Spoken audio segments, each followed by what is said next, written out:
इस बीच मथुरा से भी अपडेट सामने आ रहा है क्योंकि वहां पर कमीशन गठित किया जाएगा और हिंदू पक्ष के कितने लोग होंगे, मुस्लिम पक्ष के कितने होंगे, सुनवाई इस वक्त शुरू हो चुकी है और किस पद्धति से, किस तरीके से ये सर्वे होना है वहां पर, इसको लेकर सुनवाई जो है वो शुरू हो चुकी है। सीधे आपको मथुरा भी लिए चलेंगे। दोनों तरफ दो खबरों पर लगातार हमारी नजर बनी हुई है। पहला ज्ञानवापी, जहां पर एएसआई ऑलरेडी पहले ही सर्वे कर चुका है और आज रिपोर्ट कोर्ट के सामने रखा। वहीं दूसरी तरफ मथुरा में शाही ईदगाह को लेकर सुनवाई शुरू हो चुकी है और यहां पर दरअसल अब जो पक्ष है वो तैयार होंगे, किस पद्धति यानी किस तरीके से ये एएसआई का सर्वे होना है वो दरअसल यहां पर तय किया जाएगा। आज तो ये महत्वपूर्ण दिन मथुरा के लिए भी और महत्वपूर्ण दिन काशी के लिए भी, क्योंकि काशी में जहां एक तरफ एएसआई सर्वे आज कोर्ट के पटल पर रखा जा रहा है, जिस तरह वहां अवशेष जुटाए गए, एक एएसआई सर्वे हुआ और उसको काफी लंबे अरसे के बाद, क्योंकि लगातार एएसआई कुछ वक्त मांगती रही अपनी रिपोर्ट को सबमिट करने को लेकर और कोर्ट ने हालांकि ये बोला कि आज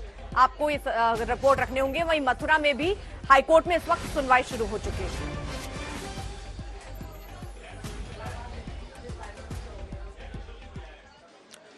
तो देखिए आज क्या कुछ तय होगा मथुरा विवाद को लेकर, चलिए जानकारी पहुंचा देते हैं। एडवोकेट कमीशन का पूरा प्रारूप तैयार होगा, इसमें कमीशन में कितने मेंबर्स होंगे ये जानकारी होगी, ये सब कुछ तय होगा, इसका पूरा प्रारूप स्वरूप ये सब कुछ सामने आएगा। कमीशन में कौन कौन मेंबर्स होंगे यानी कौन कौन इसमें शामिल होंगे, किसका नाम इसमें रखा जाएगा ये इंपॉर्टेंट है। ईदगाह का कितने दिनों में सर्वे होगा ये सब कुछ तय होगा, कोर्ट इसको निर्धारित करेगा और पूरा एक तय किया जाएगा कार्यक्रम और प्रक्रिया के तहत ये सब कुछ होगा। यानी कि ये काफी महत्वपूर्ण होगा अपने आप में। कितनी जमीन, किसका हक कितना होगा, कुल जमीन कितनी है, 13.37 एकड़ है, बहुत ज्यादा होती है। श्री कृष्ण जन्मभूमि के पास 11 एकड़ है और आपको बता दें 2.37 जो एकड़ की भूमि है वो शाही ईदगाह मस्जिद उसमें तैयार किया गया है। इसी बीच ये आप देख पा रहे हैं किस तरह से वहां पर माहौल है।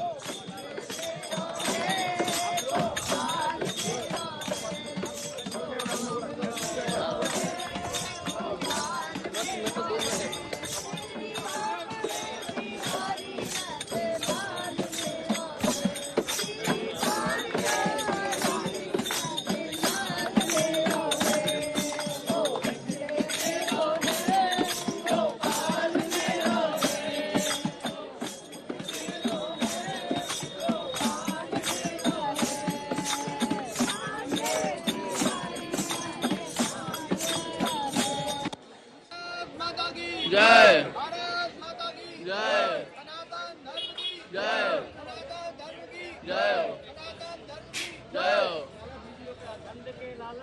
जय हो, जय हो, जय हो, जय हो,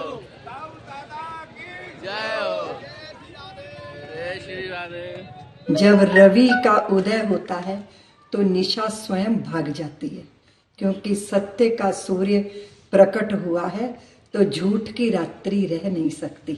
लेकिन ये बात निश्चित है कि घृत को प्राप्त करने के लिए दधि बिलोना पड़ता है। तो पूरे समाज के द्वारा और धर्म संघ के द्वारा भी प्रारंभ से जो पहला श्री कृष्ण जन्मभूमि के लिए केस दर्ज हुआ था, उसके बाद बहुत लोगों को प्रेरणा मिली। मैं बहुत आनंदित हूँ, मैं ही क्या सारा सनातन का जगत आनंदित है।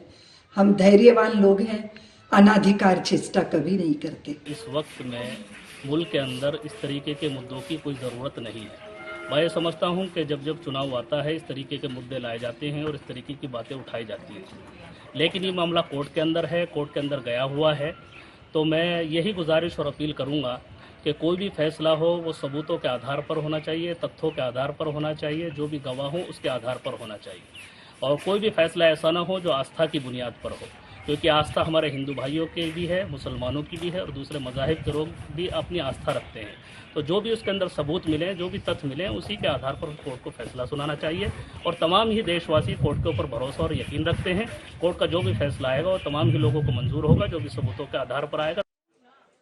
तो मथुरा में सर्वे को लेकर सुनवाई आपको पता चल रही है, आज कोर्ट कमीशन तय किया जाएगा। तो दूसरी तरफ वाराणसी की हम बात करें तो वहां पर आज जो सर्वे हुआ है एएसआई का, उसकी रिपोर्ट प्रस्तुत की जाने वाली है, कोर्ट के सामने रखी जाएगी कुछ देर के बाद।